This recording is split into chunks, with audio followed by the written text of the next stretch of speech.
Hello प्यारे बच्चों, आज करंट इलेक्ट्रिसिटी में एक इम्पॉर्टेंट टॉपिक पढ़ेंगे और उस इम्पॉर्टेंट टॉपिक का नाम है किरचॉफ लॉ।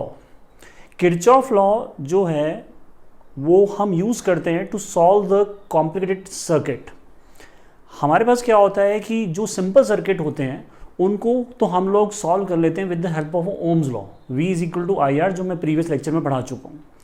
बट हमारे पास अगर सर्किट कॉम्प्लिकेटेड है, कॉम्प्लिकेट मतलब कि हमारे पास किसी सर्किट के अंदर रेजिस्टेंस बहुत सारे हैं, बैटरी है, बहुत सारे कैपेसिटर हैं, तो वो एक कॉम्प्लिकेटेड सर्किट की तरह दिखाई देगा। और उनको अगर हमने सॉल्व करना है तो एक साइंटिस्ट थे जर्मन, उन्होंने किरचॉफ ही उनका नाम था, मतलब सरनेम, और उन्होंने 1845 में पेयर ऑफ लॉज बनाए, दो पेयर ऑफ लॉज कहा मैंने, और दोनों लॉ कंजर्वेशन पे डिपेंड थे। मतलब एक था कंजर्वेशन ऑफ चार्ज पे डिपेंड और दूसरा था कंजर्वेशन ऑफ एनर्जी पर, जो कि हम यहाँ डिस्कस करेंगे।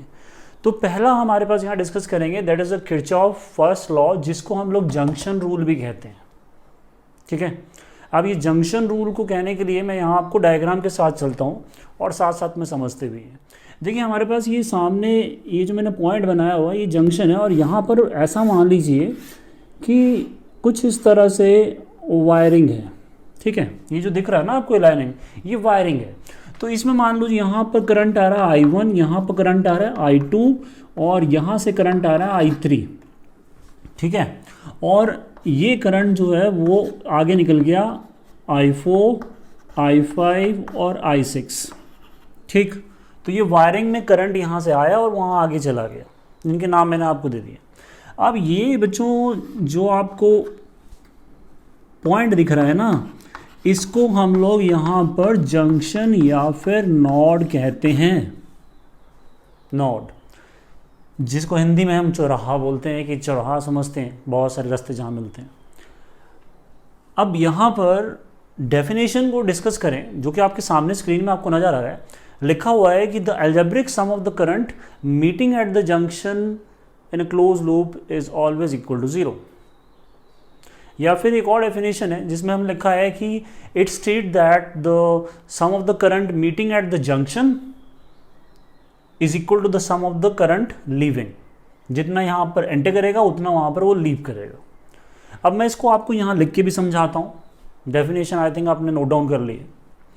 अब यहाँ पर अगर हम इसको लिखते हुए समझाते हैं तो मैं कह रहा हूँ कि हमारे पास जंक्शन पे कितना करंट एंटर कर रहा है बच्चों, I1, I2 और I3। देख लो ये तीन करंट यहाँ जंक्शन पे एंटर कर रहे हैं।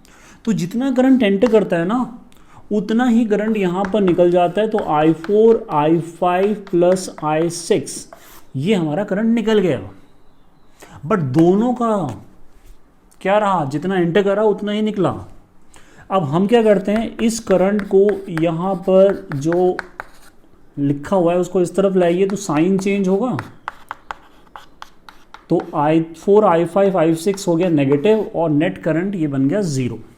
और वही आपने स्टेटमेंट में लिखा हुआ है, ये डेफिनेशन में भी आपने देखा कि सिग्मा I0 इक्वल टू 0 का मतलब ये सारा करंट 0 हो जाता है बच्चों। कहाँ पर, जंक्शन पे। क्यों? क्योंकि जितना करंट आएगा उतना करंट निकल जाएगा। क्लियर हुआ? अभी इसको न्यूमेरिकली अभी हम और समझेंगे। इजी टॉपिक है ये, पर है इम्पॉर्टेंट, बहुत ज़्यादा यूज़ होता है आगे वाले टॉपिक्स में भी, इसलिए थोड़ा ध्यान से। अब यहाँ पर मैंने आपको अभी स्टार्टिंग में कहा कि ये जो लॉज हैं ना वो कंजर्वेशन पे डिपेंड करते हैं। तो आप देख रहे हैं कि ये जो मैंने सामने जो ये डायग्राम बनाया है वो आपको स्क्रीन पे भी नज़र आ रहा होगा कि जितना करंट एंटर कर रहा है उतना निकल रहा है। ठीक, बट अब हम बात करते हैं कि ये किरचॉफ ने ये किस पर बेस किया, किस कंजर्वेशन पे बेस था ये। तो याद रखना है कि it is based on the conservation of a charge, जो कि आपको दिख रहा होगा कि कंजर्वेशन ऑफ चार्ज पर ये बेस्ड है। और हमने इलेक्ट्रोस्टैटिक में पढ़ा था कि चार्ज कंजर्व होता है, तो उसके बिहाफ में हम कह सकते हैं कि जितना चार्ज कहाँ पर जंक्शन पे आके मिलता है उतना ही आगे निकल जाता है। ना करंट चार्ज ना, मतलब जंक्शन जो है that is not a source, वो सोर्स नहीं है कि वहाँ से चार्ज बन रहा है। सिर्फ ये है कि जितना चार्ज जाएगा उतना निकल जाएगा। हैंस जंक्शन पे कंजर्वेशन ऑफ चार्ज वैलिड रहेगा। उसका रीज़न भी आपके सामने लिखा हुआ है कि sum of the current entering the junction is equal to the sum of the current leaving the junction. समझ आया? तो मैं यहाँ लिख देता हूँ कि it is based on law of conservation of charge. मैंने शॉर्ट फॉर्म में लिख दिया बच्चों, क्लियर हो गया? ये आपका किरचॉफ फर्स्ट लॉ।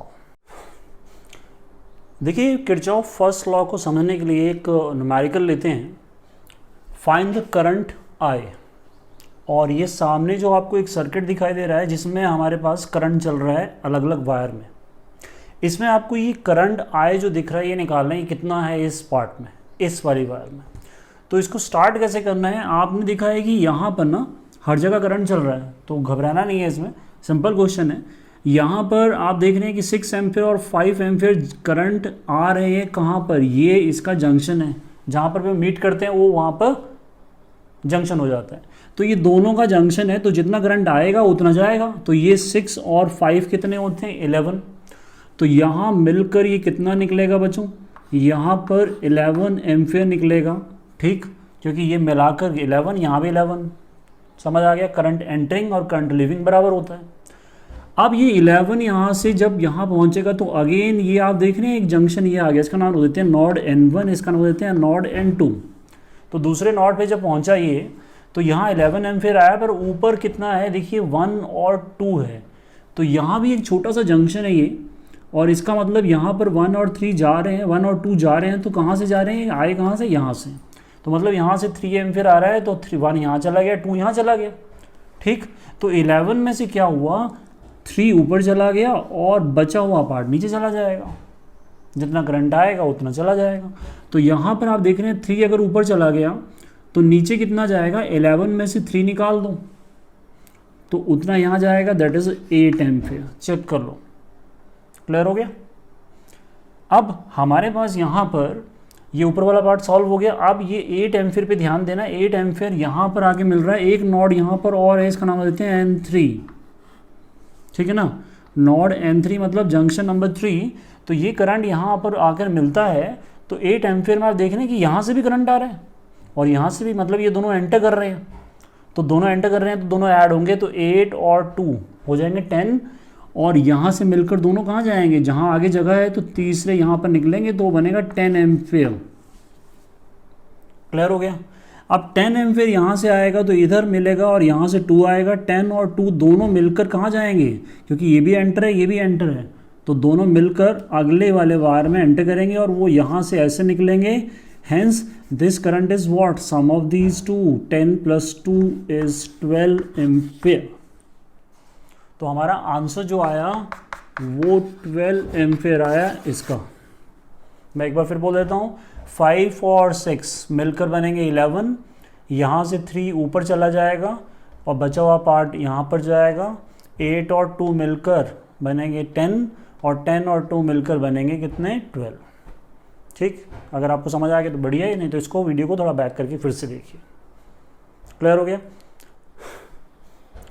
देखिए आपके सामने स्क्रीन में एक क्वेश्चन दिख रहा है, find the current I3 and I4 at the node N1 and the N2। Node N1 N2 में यहाँ पर बनाता हूँ, आप देख रहे हैं कि यहाँ पर करंट, यहाँ पर जो नोड है वो N1 है और this one is a node N2। मैं बता चुका हूँ आपको N1 और N2 क्या है, नोड जो होते हैं वो जंक्शन होते हैं। अब है क्या फिगर में, आप देख भी रहे हैं कि I1 करंट जो है वो 5 एम्पियर आ रहा है, 9 जा रहा है, तो ये जंक्शन है, ये नोड है। तो इधर क्या होगा, जितना आएगा उतना, जितना करंट आएगा उतना जाना चाहिए, पर ऐसा नहीं है। तो क्या करना है आपने, इनको और इनको माइनस कर देना है, क्योंकि ये आना मतलब पॉजिटिव और ये जाना मतलब नेगेटिव। तो इसको माइनस कर दोगे तो 9 में से 5 है तो बचे 4। तो होगा क्या, वो करंट यहाँ से आ रहा है, इसका नाम क्या था, I3। तो I3 हमारा पास कितना होना चाहिए, 4। समझ रहे हैं, 9 - 5 बचेगा 4 ampere, and that is what, I3। देख लो, चेक करना है आप, उसको चेक कर लो, क्योंकि यहाँ से 5 आया, यहाँ से 4 आया, दोनों मिलकर जितना करंट आएगा उतना जाना चाहिए, तो 9 हो गया। समझ आ गए, ठीक। अब इसी को यहाँ नोड नंबर N2 में देखिए, नोड नंबर N2 में अगर देखें तो यहाँ से 10 एम्पियर आ रहा है, बट यहाँ कितना जा रहा है, 4, जो कि हमने अभी निकाला। बट ये दोनों बराबर नहीं है, तो इन दोनों को माइनस कर दो तो I4 आएगा। हैंस अगर हमने I4 निकालना है तो 10 माइनस 4 एम्पीयर ले लेंगे तो बचेगा कितना, 6 बचेगा ना। तो यहाँ से अगर 10 आ रहा है तो यहाँ 4 गया, तो यहाँ कितना जाएगा बच्चों, 6 एम्पीयर जाएगा। तो यहाँ से करंट जा रहा है 4, यहाँ से जा रहा है 4, यहाँ से जा रहा है 6। तो ये आ गया हमारा I3 और I4 का आंसर। ठीक, आप इस वाले क्वेश्चन को देखने के बाद पॉज करिए और फिर इसको सॉल्व करिए, फिर आंसर चेक करिए। अब करते हैं इसमें करंट किरचॉफ सेकेंड लॉ। देखिए किरचॉफ सेकेंड लॉ जो है उसको हम लोग लूप रूल भी बोलते हैं। लूप का मतलब कोई क्लोज पाथ हो हमारे पास, उसको हम लूप कह रहे हैं यहाँ पर। जैसे मैंने आपको कहा कि इलेक्ट्रिकल सर्किट होंगे जो कि कॉम्प्लिकेटेड होंगे, उसको सॉल्व करने के लिए हम लोग यहाँ पर किरचॉफ फर्स्ट और सेकंड लॉ का यूज़ करेंगे। तो second law is mainly related with the potential difference. आप देख रहे हैं स्टेटमेंट लिखी हुई है कि the algebraic sum of the change in a voltage और a potential difference across all the element in a close loop is always equal to 0। इसका मतलब ये है कि मैं आपको, जैसे आप डायग्राम में देख रहे हैं कि एक मैंने सर्किट दिखाया जिसमें एक बैटरी है, 2 रेजिस्टेंस है, उसमें एक क्लोज लूप बना हुआ है, और अगर आप देखें तो ये क्लोज सर्किट है। तो इस सर्किट को हम सॉल्व कैसे करते हैं, उसके लिए यहाँ पर किरचॉफ ने जो फंडा दिया, डेफिनेशन में आप देख रहे थे कि इस लूप के अंदर जो हमारे पास जो पोटेंशियल है किसी भी एलिमेंट के, जैसे एलिमेंट मतलब रेजिस्टेंस हो गया, बैटरी हो गई, कैपेसिटर हो गया, इनको एलिमेंट कह रहे हैं, इनके अक्रॉस जो वोल्टेज या पोटेंशियल डिफरेंस होगा उसको जब हम सम अप करेंगे क्लोज लूप में तो उसका आंसर हमेशा 0 होगा। ये है हमारा किरचॉफ सेकंड लॉ। इसको मैं यहाँ पर किरचॉफ सेकंड लॉ को मैं यहाँ आपको दिखा भी देता हूँ। Sigma V is equal to 0। ये हमारे पास क्या है, किसके अक्रॉस, ये ध्यान रखना है जो मैं लिख रहा हूँ ये है लूप के अक्रॉस। कौन सा लूप, ये क्लोज लूप के अक्रॉस होगा। ठीक है, this is a close loop, potential difference must be equal to 0।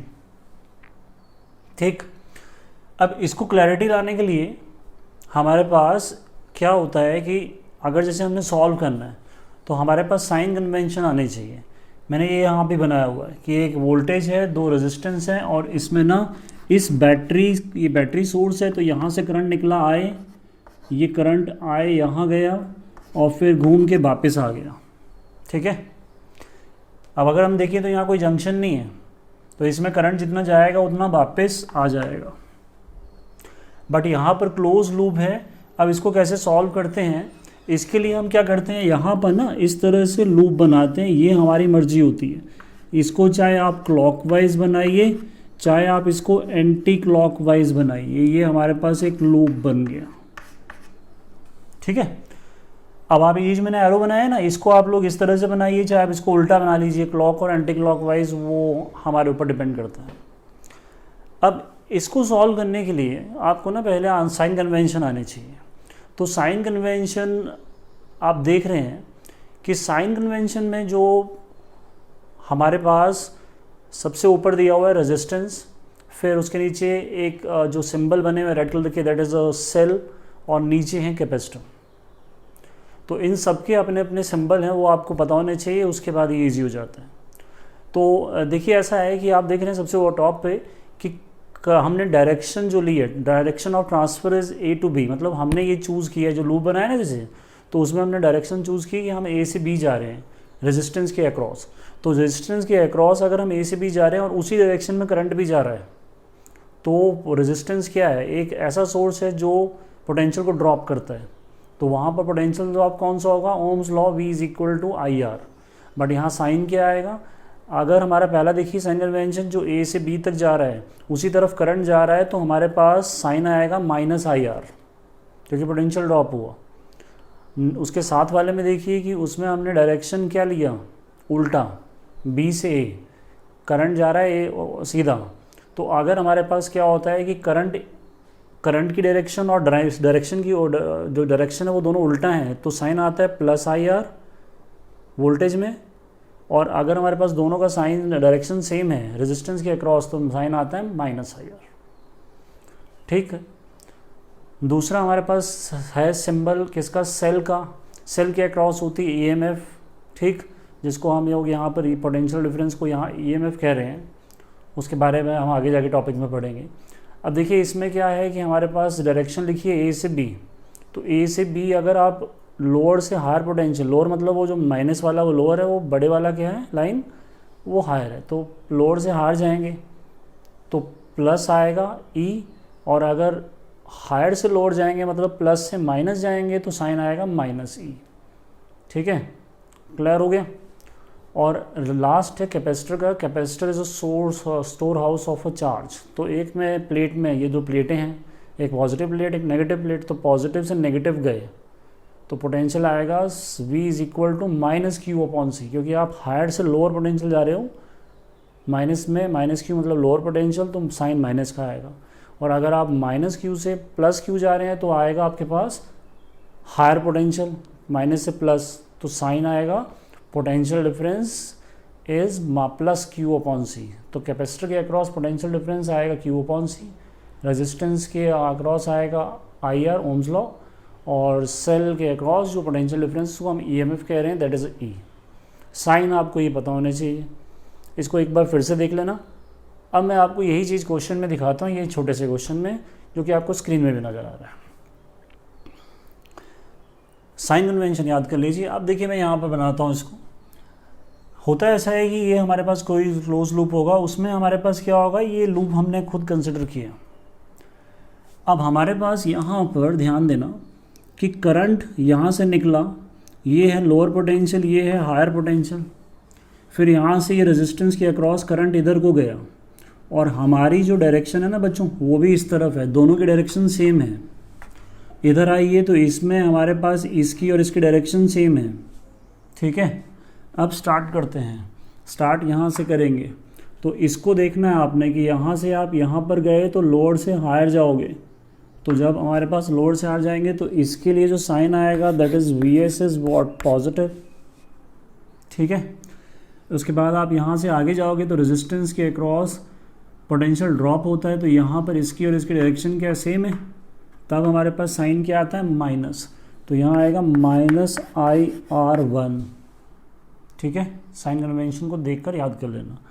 फिर आगे आ जाइए, इसमें और इसकी डायरेक्शन सेम है, रेजिस्टेंस के अक्रॉस डायरेक्शन अगर सेम होती है तो साइन आता है minus I R two is equal to zero. Clear हो गया। ये क्या लिखा, ये वो इसका पोटेंशियल सेल का, यहाँ पर ये हमारे पास आ गया रेजिस्टेंस के अक्रॉस पोटेंशियल ड्रॉप। ठीक है, तो नेट पोटेंशियल क्या हो गया zero. This is a Kirchhoff second law. आगे इसको हम लोग सॉल्व कर लेते हैं और हमारा आंसर आ जाता है। इतना आई थिंक आपको क्लियर हो गया। अभी इसको न्यूमेरिकल में देखते हैं। अब इसमें एक चीज़ याद रखना है कि हमारे पास जो किरचॉफ सेकंड लॉ है it is based on law of conservation of energy. +1 में हमने बहुत पढ़ा है law of conservation of energy, energy neither create not destroy. तो यहाँ पर याद रखना है कि ये जो सेकेंड लॉ बना है ना वो इस पर बना है कि क्लोज लूप में एनर्जी जो है वो कंजर्व रहती है, क्योंकि work done by the electrostatic force in a close loop is always equal to zero, hence potential difference is zero. ठीक, hence energy is conserve. I think ये थ्योरेटिकल पॉइंट आपको क्लियर हो गया। अब इसको एक न्यूमेरिकल के भी हाथ में चेक करते हैं। देखो आप लोग इसमें एक क्वेश्चन देख रहे हो, let us calculate the current across the resistance in a closed loop। आपके सामने डायग्राम दिख रहा है, उस डायग्राम में आपको करंट I1 I2 निकालने को कहा है, और इसमें हम लोग लगाएंगे किरचॉफ सेकंड लॉ। डायग्राम मैंने यहाँ भी बनाया हुआ है कि हमारे पास क्या है कि एक दो सेल हैं जिसकी EMF हमारे पास दिया हुआ है E1 इज़ 3 वोल्ट, ये है 1.5 वोल्ट, और दो रेजिस्टेंस हैं जिनके नाम मैंने दे दिए R1 और R2। और यहाँ पर ना उसने कहा है कि करंट I1 जा रहा है, ठीक है ना, इसमें करंट I1 जा रहा है और इसमें कितना करंट जा रहा है, इसमें कितना करंट जा रहा है I2। ठीक है, पहला पॉइंट तो आप एक नोट डाउन कर लो कि यहाँ पर जो करंट 3 वोल्ट से निकला, 2 सेल हैं, तो बड़ा सेल ये है कि तो हम इसको कंसिडर करेंगे, तो ये डोमिनेट करेगा, तो यहाँ से करंट निकला, वो यहाँ से गया, वो इसके अक्रॉस जाते हुए यहाँ से निकलेगा, ठीक है ना। तो पहली बात तो ये है कि यहाँ पर कोई जंक्शन नहीं है, तो I1 I2 I एक ही चीज़ है, तो दोनों को हमने बराबर मान लिया से, मतलब I1 I2 एक ही चीज़ है जिसका नाम मैंने I रख दिया। अब इसमें मुझे लूप बनाना है, तो लूप देखिए कुछ भी बना लो जो आपका मन करे। मैंने इस तरह से बना लिया, अगेन ये क्लॉकवाइज ले लिया लूप को, और इस लूप के अंदर हम किरचॉफ लूप रूल या किरचॉफ लॉ लगाएंगे। तो आपके पास यहाँ पर इस तरह से चलना है, बट इसकी डायरेक्शन को देखते हुए, तो देखना ध्यान से, ये लोअर पोटेंशियल है, ये हायर पोटेंशियल है, ठीक है ना, और ये एरो इस तरह से है, तो आप लोअर से हायर जा रहे हैं तो इसका साइन आएगा क्या, बोलिए, प्लस। फिर यहाँ से ऊपर जाइए तो करंट की डायरेक्शन ये है और इसकी डायरेक्शन भी ये है, तो रेजिस्टेंस में अगर सेम डायरेक्शन में तो क्या क्या आता है, सेम डायरेक्शन में साइन नेगेटिव आता है, तो इसमें आ जाएगा नेगेटिव। यहाँ पर आ जाइए, तो यहाँ पर हम जा ऐसे रहे हैं और इसमें भी ऐसे जा रहे हैं, बट यहाँ ये लोअर पोटेंशियल, हायर पोटेंशियल है लोअर, तो हायर से लोअर जाओगे तो इसका साइन क्या आएगा, माइनस।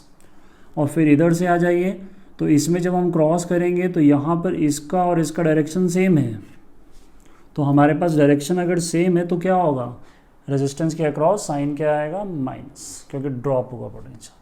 अब इसको यहाँ लिखते हैं, तो मैं फिर बोलता हूँ sigma V is equal to 0, मतलब किरचॉफ सेकेंड लॉ है, net potential difference is always equal to 0। यहाँ से स्टार्ट करते हैं, ऐसे घूमेंगे, तो इसका साइन क्या आएगा, 3, ठीक है। इसका और इसका मिलकर क्या बनेगा, माइनस IR कितना है, 2, IR is Ohm's law, potential difference. फिर इधर आ जाइए, हायर से लोअर जाएंगे तो माइनस 1.5 वोल्ट, ठीक है, और फिर इसके अक्रॉस जाएंगे तो minus IR is equal to 0। Check कर लीजिए बच्चों एक बार, ठीक है, इस तरह से गए, यहाँ से घूमते हुए इधर आ गए। अब आप इसमें देखिए कि ये और ये 3 माइनस 1.5 होगा 1.5, और ये माइनस है, ये भी माइनस है, तो minus 2I minus 3I is equal to 0, और इसको सॉल्व करेंगे तो 3 और 2 5, माइनस में उधर जाएगा तो प्लस में, hence I is equal to 1.5 divide by 5 करोगे, काटोगे तो 0.3 आएगा एम्पियर। ये आपका आंसर, क्यों, क्योंकि हमारे पास I1 और I2 I हैं, तो ये जो इसके अक्रॉस करंट है वो 0.3 एम्पियर चलेगा किरचॉफ सेकेंड लॉ के अकॉर्डिंगली। आई थिंक आपको क्लियर हो गया।